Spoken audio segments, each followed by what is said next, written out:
C5 app download ചെയ്യൂ. കാണൂ മുഴുവൻ എപ്പിസോഡുകളും സൗജന്യമായി. നമ്മൾ അന്ന് ചിന്തിക്കാത്തതൊക്കെ ഇന്ന് ശ്രീലക്ഷ്മി പ്രവർത്തിക്കുന്നുണ്ട്. അത് നല്ലതിനാണോ ദോഷത്തിനാണോ എന്നുള്ളത് പ്രവചനാതീതമാണ്. നീ പറഞ്ഞത് ശരിയാണ് രവി.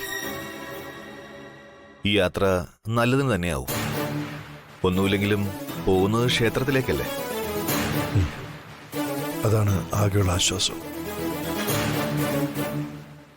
പിന്നെ എന്റെയും ശ്രീയുടെയും ഈ യാത്ര ആ ക്ഷേത്രത്തിലേക്കാണെന്ന് ഓഫീസിൽ ആരും അറിയരുത്. ഞങ്ങളൊരു യാത്ര പോയിരിക്കുകയാണെന്ന് മാത്രം അറിഞ്ഞാൽ മതി. പ്രത്യേകിച്ചും സാൻഡ്ര. അവള് പഴയ രീതിയിലേക്ക് തിരിച്ചു വന്നുകൊണ്ടിരിക്കുക. പറ്റില്ല എന്ന് കട്ടായം പറഞ്ഞ് വിലക്കിയിട്ടും അവള് വീണ്ടും എന്നെ സ്നേഹിച്ചു തുടങ്ങിയിരിക്കുക.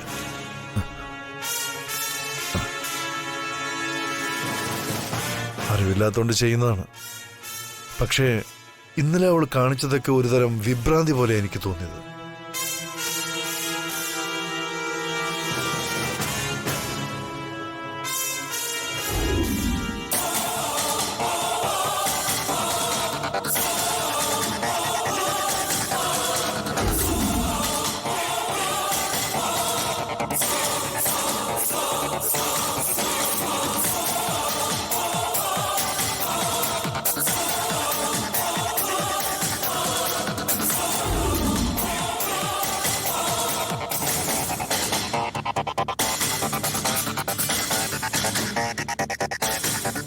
ഒന്നാമത് ഇത്രയും ടെൻഷനില് ഞാൻ ദിവസങ്ങൾ തള്ളി നീക്കുന്ന. അതിനിടയിൽ അവളെ പറഞ്ഞ് മനസ്സിലാക്കാനും നേർവഴിക്ക് നടത്താനും എനിക്ക് കഴിഞ്ഞെന്ന് വരില്ല. പലപ്പോഴും എന്റെ മൗനം അവളോടുള്ള ഇഷ്ടമായി കരുതി അവൾ കൂടുതൽ സ്വപ്നം കാണും.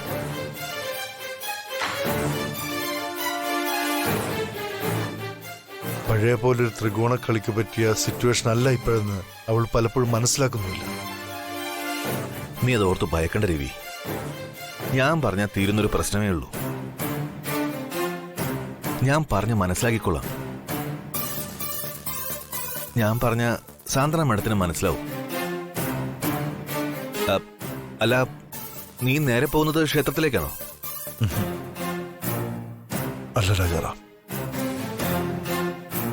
പലതും മറന്ന് പ്രവർത്തിക്കുന്ന ശ്രീലക്ഷ്മിയെ എനിക്ക് ചിലത് ഓർമ്മിപ്പിക്കാനുണ്ട്.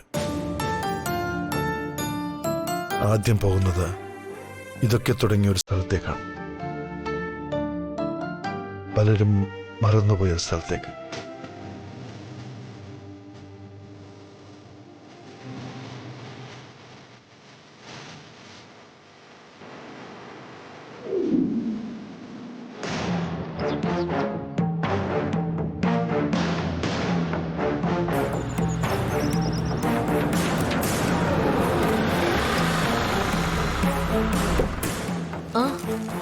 രാജാറാം സാറോ? സാർ,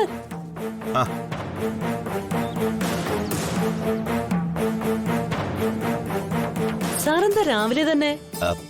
ഞാനിതൊഴി പോയപ്പോ വെറുതെ ഒന്ന് കയറിയെന്നേ ഉള്ളൂ മാഡം. അത് ചുമ്മാ ഒരു സാധാരണ വിസിറ്റ് അല്ല ഇത്. ആ, അതെന്തോ ആവട്ടെ. രാജാറാം സാർ അകത്തേക്ക് വാ, ഞാൻ ചായ എടുക്കാം. No thanks. കയറുന്നില്ല. മാഡം പറഞ്ഞത് സത്യമാണ്. എനിക്ക് മാഡത്തിനോടൊരു കാര്യം പറയാനുണ്ട്.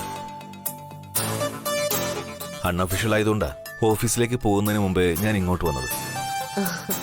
എന്താണെങ്കിലും രാജാറാം സാറിന് എന്നോട് പറയാമല്ലോ. എനിക്ക് പറയാനുള്ളത് രവിയെക്കുറിച്ച്.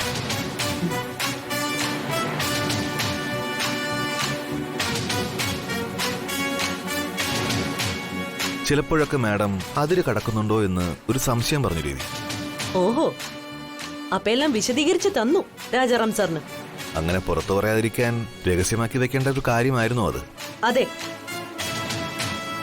ഞാൻ രവി സാറിനോട് സംസാരിക്കുന്നതില് സാറിന് എന്തെങ്കിലും മോശമായിട്ട് തോന്നിയാലോ, ഞാൻ അതിര് വിടുന്നു എന്ന് തോന്നിയാലോ സാറിന് തന്നെ എന്നോട് നേരിട്ട് പറയാവുന്നതല്ലേ. എന്തിനാ അതിന് രാജാറാം സാറിനെ പോലെ ഒരു ഫ്രണ്ടിനെ മീഡിയേറ്റർ ആക്കുന്നത്? അത് മാഡത്തിന് അറിയാത്തതുകൊണ്ടാ. ഒരിക്കലും രവി ഈ കാര്യം മാഡത്തിനോട് സംസാരിക്കണമെന്ന് പറഞ്ഞിട്ടില്ല. ഞാനായിട്ട് സംസാരിക്കാന്ന് അങ്ങോട്ട് പറഞ്ഞതാ. കാരണം ഞാൻ കാരണമാണല്ലോ ഇതൊക്കെ സംഭവിക്കുന്നത്. ഒരിക്കലും പാളിപ്പോരുതെന്ന് ഞാൻ അന്നേ മാഡത്തിനോട് പറഞ്ഞതാ. ചില സമയത്ത് മാഡത്തിന്റെ കൈവിട്ടു പോകുന്നെന്ന് രവി പറയാതെ തന്നെ എനിക്ക് മനസ്സിലായതുവാ. അന്ന് ബർത്ത്ഡേക്ക് ഇവിടെ വന്നപ്പോ തന്നെ എനിക്ക് ബോധ്യപ്പെട്ടതുവാ. ഈ അഭിനയമൊക്കെ കഴിയുമ്പോൾ മാഡത്തിന് തന്നെ അതൊരു ബാധ്യത ആവരുത്. അത്രേ എനിക്ക് പറയാനുള്ളൂ. രാജാറാം സർ പറഞ്ഞത് അതേ അർത്ഥത്തിൽ തന്നെ ഞാൻ മനസ്സിലാക്കി. ഞാൻ മറുപടി പറയാം. ഇന്ന് ഓഫീസിൽ നടന്നതൊക്കെ തികച്ചും യാദൃച്ഛികമൊന്നുമല്ല. ആരുമില്ലാത്തൊരു പെൺകുട്ടിയെ പറ്റിച്ചതിന് അവൾക്ക് തോന്നിയൊരു ഫ്രസ്ട്രേഷൻ, ഏറ്റവും കൂടുതൽ ആരാധിച്ചിരുന്ന ഒരാളെ കാത്തിരുന്നിട്ട് ഒടുവില് എല്ലാം വെറുതെ ആയിരുന്നു എന്ന തോന്നലിൽ നിന്നുണ്ടായ ഒരു തരം ദേഷ്യം, പ്രതീക്ഷിച്ചവരാരും കൂടെയില്ല എന്നുള്ള തിരിച്ചറിവും,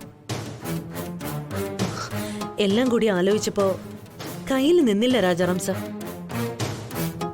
ശ്രീലക്ഷ്മി ഓഫീസിലുണ്ടായതുകൊണ്ട് ഒരു പരിധി വരെ ഞാൻ പിടിച്ചു നിന്നെങ്കിലും പിന്നീട് എപ്പോഴോ ഞാൻ ഔട്ട് ഓഫ് കൺട്രോൾ ആയി. മനസ്സിലായി സാന്ദ്ര മാഡം. ഇങ്ങോട്ടൊന്ന് ഞാനിത് ചോദിക്കുമ്പോൾ മാഡം എന്തുത്തരം പറയുമെന്ന് എനിക്ക് ഒരു ടെൻഷൻ ഉണ്ടായിരുന്നു. ഇപ്പോൾ അത് ക്ലിയറായി.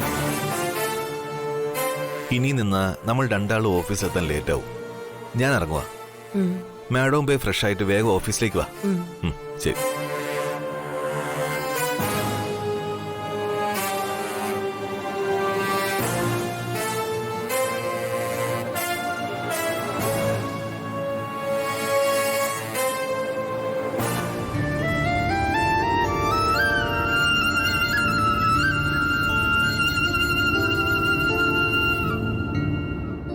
എന്തുപറ്റി സർ? എന്താ സാറിന്റെ മുഖം വല്ലാതിരിക്കുന്നത്? ഈ യാത്ര സാറിന് ബുദ്ധിമുട്ടായോ? സാറിന് ഈ നാട്ടിലേക്ക് വന്നത് ഇഷ്ടായില്ലേ? എന്തെങ്കിലും പ്രശ്നമുണ്ടോ? സാറിനെ ഞാൻ നിർബന്ധിച്ച് വിളിച്ചുകൊണ്ടുവന്നുകൊണ്ടാണോ സാറ് ഒന്നും മിണ്ടാത്തത്?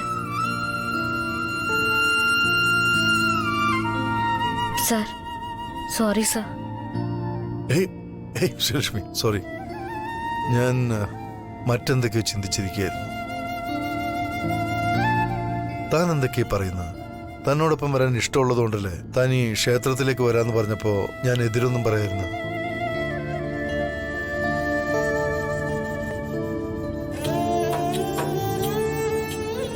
ഞാൻ ആലോചിച്ചിരുന്നത് നമ്മുടെ കുടുംബത്തെക്കുറിച്ചാണ്.